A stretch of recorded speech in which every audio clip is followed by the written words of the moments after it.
Bonjour à toutes et à tous, bienvenue dans le dernier podcast de l'année 2023. Pour ce dernier podcast, c'est un épisode un petit peu spécial. Il a été enregistré au mois de septembre, au moment de l'événement Demain le sport. Rappelez-vous, j'avais été invité par la Matmut et ils m'ont fait rencontrer Hugo Didier. Et dans ce podcast, vous allez découvrir Hugo, qui est un paranageur, et il va vous expliquer ce qu'est la paranatation. Je ne vous en dis pas plus. C'est une interview un peu spéciale, réalisée entre deux conférences. Hugo a pris le temps de me parler et de m'expliquer son parcours. Et avant de vous laisser écouter, je vous souhaite à toutes et à tous, ainsi qu'à vos proches, de très belles fêtes de fin d'année. Et maintenant, place au podcast. Donc là, je m'apprête à faire une interview avec Hugo Didier. Hugo Didier qui est un sportif sponsorisé par la Matmut, qui est nageur handisport et qui va nous en dire un petit peu plus. Bonjour Hugo. Bonjour à tous, j'espère que vous allez bien. Donc on est ici à Demain le sport et tu vas avoir une conférence tout à l'heure. Tu nous en diras un petit peu plus juste après, mais avant tout, explique-nous un petit peu quelle est ta discipline et parle-nous aussi un peu de ton handicap, ce qui permettra aux gens de mieux comprendre. Et j'ai lu dans une des interviews que tu avais données que justement au départ tu avais commencé avec les valides parce que tu savais pas que il existait des catégories handisport. Donc parle-nous un tout petit peu de où tu viens et comment tu as grandi. Ouais. Mon sport c'est la natation, plus précisément la paranatation parce que je suis en situation de handicap. Pour utiliser des termes techniques, mon handicap, je suis atteint de pied-bot, de genou recurvatum, j'ai pas de ligament croisé, je suis atrophié de tous les muscles des membres inférieurs. Mais plus concrètement, ça va m'empêcher de rester debout trop longtemps, de marcher trop longtemps et bien entendu, je peux ni courir ni sauter. Et c'est ça, comme tu l'as très bien dit, moi j'étais pas au fait de tout ce qui existe dans le monde du handisport. Je ne savais pas que des sports comme le basket fauteuil, comme le rugby fauteuil existaient. Je connaissais pas toutes ces adaptations-là. Et donc il y avait un club de natation pas très loin de chez moi. La natation étant un des seuls sports que je pouvais pratiquer sans adaptation. Je me suis donc lancé dans ce sport-là, carrément par défaut. Bon, au fur et à mesure de ma pratique, je me suis rendu compte que c'était un sport qui me convenait quand même pas trop mal.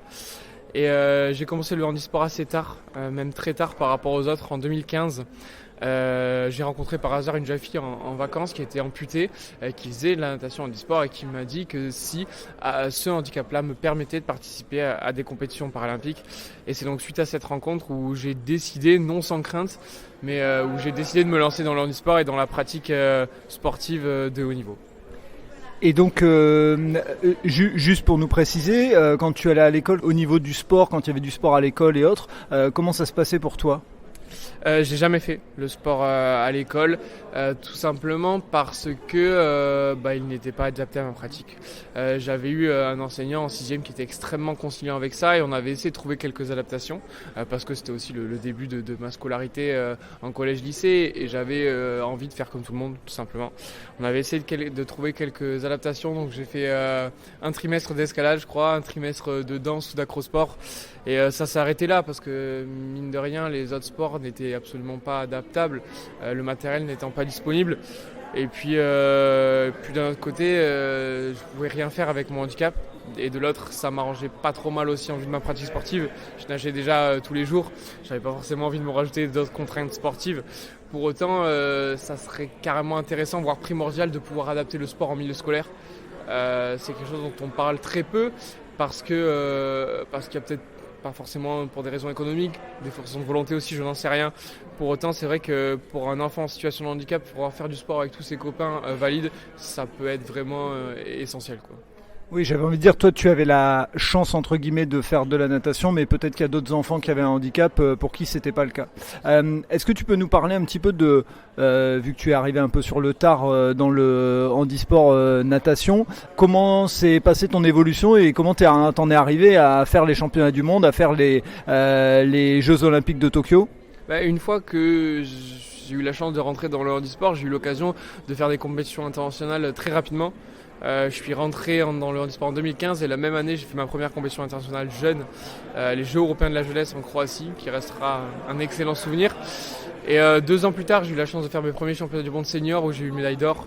Donc en fait tout s'est enchaîné très vite et c'est ce pourquoi je me suis lancé dans le handisport en fait. J'avais envie de voyager grâce à la natation, j'avais envie de vivre des compétitions internationales et tout s'est enchaîné très vite et tant mieux parce que ça m'a permis d'acquérir de l'expérience le plus tôt possible pour pouvoir gérer un maximum d'événements importants et de compétitions internationales. Donc tout s'est plutôt très bien dégoupillé et en fait j'ai peut-être eu la chance aussi de rentrer en équipe de France en même temps que toute une génération. Et c'est vrai que j'ai l'impression qu'on a un peu tous grandi ensemble puisqu'on est un peu tous rentrés en même temps dans le circuit à peu près et dans les équipes de France et on a à peu près le même âge et c'est une vraie chance. Ce qu'il faut expliquer aussi pour les gens qui ne sont pas initiés, c'est que dans le handisport, il y a des catégories. Et toi, ça fonctionne comment ? Parce que je sais, pour avoir interviewé 2 personnes, que par moment, il y a des frustrations parce que des handicaps sont regroupés alors que il n'y a pas lieu, entre guillemets, de les regrouper parce que la performance est plus simple pour certains que pour d'autres. Toi, comment ça se passe ? C'est vrai que les classifications, c'est vraiment le fer de lance du handisport. C'est un sujet extrêmement complexe. Et avec beaucoup d'enjeux parce que les classifications se veulent le plus juste et le plus équitable possible pour les sportifs. Pour autant, dans la réalité, c'est plus compliqué que ça et c'est le cas. En natation, il y a 15 catégories de handicap. Les 10 premières, donc de 1 à 10, sont réservées au handicap moteur, 1 étant le handicap le plus sévère et 10 le handicap le plus léger. On va dans cet ordre-là. Et de 11 à 15 pour les handicaps sensoriels, donc de 11 à 13 pour les handicaps visuels, 14 pour les handicaps mentaux et 15 pour les déficients auditifs et sourds, malentendants. Et c'est vrai, au sein d'une même catégorie, moi par exemple je suis dans la catégorie numéro 9 et dans cette catégorie-là, bien sûr c'est une réalité qu'il y a des sportifs qui sont plus avantagés que d'autres. Ça dépend aussi notamment des disciplines. Par exemple, quelqu'un qui est spécialiste de la brasse ne va pas avoir les mêmes habiletés que quelqu'un qui est spécialiste de la nage libre. Et le handicap est aussi pris en compte là-dessus. Pour autant, il faut s'adapter. Après, il y a une vraie question. Si on réduit le nombre de classifications, qu'est-ce que ça fait ? Ça entraînerait beaucoup plus de handicaps dans une même catégorie, donc des catégories pas forcément très justes. Et à contrario, si on augmente le nombre de catégories, on va réduire la densité et ce sera peut-être pas non plus forcément très intéressant pour la médiatisation. Donc le système est très compliqué, d'autant qu'il est très subjectif et à la merci des classificateurs. Pour autant, il se veut le plus juste possible et ça reste un sujet très compliqué dans le monde du handisport. Est-ce que tu peux nous parler de tes dernières performances, de tes belles performances pour que tu nous étales un tout petit peu ton palmarès parce que tu as, de ce que j'ai vu, un beau palmarès et puis ensuite on parlera de tes ambitions pour Paris 2024. Ouais, j'ai eu la chance là au dernier championnat du monde en 2023 à Manchester de ramener 6 médailles, donc 5 d'argent, 4 en individuel, 1 en relais et 1 de bronze. C'était certes des beaux championnats du monde du fait du nombre de médailles, pour autant un peu frustré de ne pas avoir eu la médaille d'or. Par contre l'essentiel est là, j'ai réussi à décrocher un quota pour l'équipe de France, il n'est absolument pas nominatif, donc pour l'instant absolument pas pour moi. En tout cas ça reste un quota pour l'équipe de France, c'était ce pourquoi je suis venu sur ces championnats du monde, donc une très bonne chose. Et ça permet donc d'ouvrir un quota pour Paris 2024 qui est l'objectif dont tu parlais prochainement. Ok, et ton objectif pour Paris 2024, il y a l'idée déjà d'être qualifié ou tu es déjà qualifié, et puis l'ambition c'est peut-être une médaille d'or, je suppose, à Paris. Ouais, bien sûr, l'obtention d'un quota m'a permis de me présélectionner. Ça ne veut absolument pas dire ma qualification, il faudra passer par des critères de sélection, refaire des temps en 2024. Pour autant, l'objectif va au-delà de la qualification. J'ai eu la chance de revenir de Tokyo avec une médaille d'argent et une médaille de bronze. Il manque une couleur. Donc à Paris, l'objectif est là, la médaille d'or, quoi. Et ce qu'il faut rappeler, c'est que tu es encore en train de faire tes études, c'est ça ? C'est quoi ton objectif ? C'est de réussir à trouver un travail qui va te permettre de jongler entre les deux. Déjà là, je suppose, et tu peux peut-être nous en parler un tout petit peu, tu jongles entre les études et les performances sportives ? Alors c'est ça, je suis étudiant à l'INSA Toulouse, donc c'est une école d'ingénieurs qui propose un double cursus pour les sportifs de haut niveau. Je compte me spécialiser, je suis spécialisé en génie civil. Et en fait, ça me permet d'aménager mon emploi du temps. Au lieu de passer mon diplôme en 5 ans, je compte le passer à peu près en 8 ans. Ça veut dire que là, je suis en 4e année, mais il me reste 3 ans. Et je peux aménager mon emploi du temps, donc libérer du temps scolaire pour mes entraînements, pour les compétitions, pour les stages.